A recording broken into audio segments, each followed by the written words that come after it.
আসসালামু আলাইকুম। শুরু করছি মহান আল্লাহর নামে। ধারাবাহিকতা বজায় রাখার জন্য আজকে আমরা আলোচনা করব একটা গুরুত্বপূর্ণ বিষয় নিয়ে। আর বিষয়টা হলো অজু।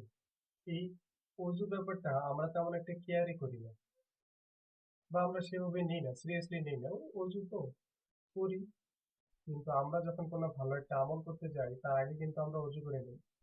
আমরা সবাই জানি যে বিশেষ করে নামাজের আগে আমাদের জন্য অজু করাটা ফরজ। তার মানে আমরা বুঝতে পারলাম অজু একটা আল্লাহর দেয়া বিধান। যদি আল্লাহ পাকের বিধানই না হতো তাহলে আমাদেরকে নামাজের আগে বা সালাতের আগে আমাদেরকে অজু করার প্রয়োজন কেন? আল্লাহ পাক কেন এটাকে ফরজ করে দিলেন? তো আজকের এই অজুর বিষয়টাকে আমরা একটু এক্সপ্লেন করব। আমাদেরকে অনেক ভালো কাজের পূর্বে অজু করে নিতে হয়। বিশেষ করে সালাত আদায় করার সময় আমরা সবাই অজু করিয়ে নিই। এই সালাতের আগে অজুটা কেন ফরজ করলো? মনে করেন একটা মানুষ গোসল করে নিয়েছে, সে পবিত্র আছে, কিন্তু তাকে সালাতের আগে কেন অজু করা প্রয়োজন? কারণ অজুর সময় তো আমরা হাত পা মুখ মাথা মাছি এগুলোই করি। তো একটা মানুষের যদি গোসল করা থাকে, তাকে অজুর প্রয়োজনটা কেন? মনে করেন আমি দুপুরে গোসল করে নিয়েছি, এবার পুরো বিকালটা আমি ঘরের মধ্যে ছিলাম, হয়তো বই পড়ছিলাম বা কোনো একটা কাজ করতেছিলাম। এই সময় যদি আসরের আজান হয়ে যায় তাহলে কিন্তু আমাকে অজু করেই সালাতে দাঁড়াতে হবে। তো এই অজুটা কেন? তাহলে আমরা এখান থেকে বুঝতে পারি অজুটা আসলে পরিষ্কারের ব্যাপার না, বা শুধু পরিষ্কারকেই অজু বলা হয় সেটা না। কারণ আমরা অজুর অল্টারনেটিভ ওয়ে জানি। যদি আপনার কাছে কোনো পানির ব্যবস্থা না থাকে তাহলে আপনি তয়াম্মুম করে অজু করে নিতে পারবেন। যদি পানি মাটি কোনো কিছুই না থাকে তাহলে আপনি ইশারার দ্বারাই অজু করে নেবেন। তাহলে বোঝা যায় যে পানি বা পরিষ্কার হওয়া অজুর মূল বিষয় নয়।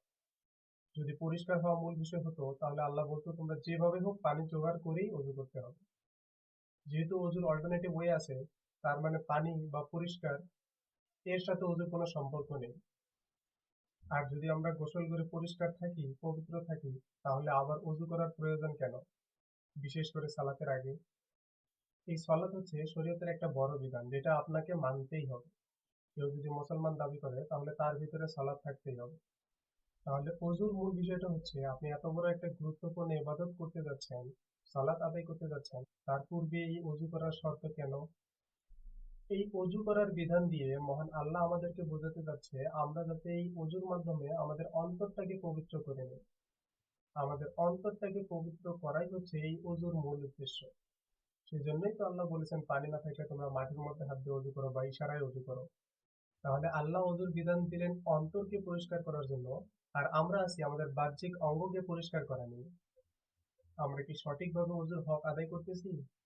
এই অজু আসলে একটা আধ্যাত্মিক বিষয়।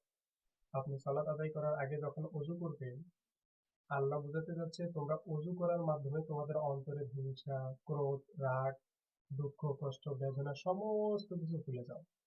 এই অজুর মাধ্যমে অন্তরকে পরিষ্কার করে গুরুত্বপূর্ণ ইবাদত সালাতে তুমি দাঁড়িয়ে যাও। আমাদের অনেকেরই ভাবনা যে আমরা নামাজে দাঁড়ালে আমাদের অনেক কথা মনে আসে, আমাদের দুনিয়াবী চিন্তা অন্তরে আসে। এই কথাগুলো যদি আমরা কোনো মাওলানাকে জিজ্ঞাসা করি তাহলে তখন তারা বলে যে তোমার অন্তরে শয়তানে ওয়াসওয়াসা দিচ্ছে, তুমি ধ্যানমগ্ন হওয়ার চেষ্টা করো। শয়তানের ওয়াসওয়াসা হতে পারে, কিন্তু মূল বিষয়টা হচ্ছে আমার অজুই ঠিক মতো হয়নি, সেজন্যই শয়তান ওয়াসওয়াসা দিচ্ছে। ওজুর বিষয়টা যদি আমরা বুঝতাম তাহলে সালাতের মাধ্যমে আমাদের দুনিয়াবী কোনো চিন্তা অন্তরে আসতো না। কারণ অজুর মাধ্যমে তো আমরা আমাদের অন্তরকে পরিষ্কার করতেছি। আমরা যখন হাত ধুচ্ছি, মুখ ধুচ্ছি, মাথামাজি করছি, পা ধুচ্ছি, এগুলোর মাধ্যমে আমরা যাতে আমাদের রাগ, ক্রোধ, মনের হিংসা, লেশ সমস্ত কিছু ধুয়ে ফেলে পরিষ্কার করে পবিত্র করে আমরা যাতে সালাতে দাঁড়াতে পারি, এটার জন্যই তো অজু। বাহ্যিক অঙ্গ ধোয়ার নাম তো অজু নয়। পানি দ্বারা পরিষ্কার করার নামই তো অজু নয়। যদি পানি দ্বারা পরিষ্কার করা হতো আগেই বললাম তাহলে তায়াম্মুমের বিধান দিত না, অল্টারনেটিভ ওয়ে থাকতো না। আমাদেরকে একটু ডিপলি চিন্তা করতে হবে। অজু করা মানে হচ্ছে আপনার অন্তরকে পরিষ্কার করা। আপনি সমস্ত দুনিয়াবী কাজ থেকে ফারেক হয়ে আসা।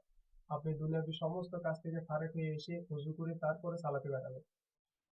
এবার কথা হচ্ছে, যদি অজুর মূল বিষয়টা এটাই হয় যে আমাদের অন্তরকে পরিষ্কার করা, সমস্ত খারাপি থেকে দূরে আসা, তাহলে যেই লোকটা আসরের অজু দিয়ে মাগরিবের সালাত আদায় করতেছে বা এশার সালাত আদায় করতেছে, এই লোকটা আসর সালাত আদায় করার পর তার বিজনেসে চলে গেছে, তার ব্যবসা স্থলে চলে গেছে।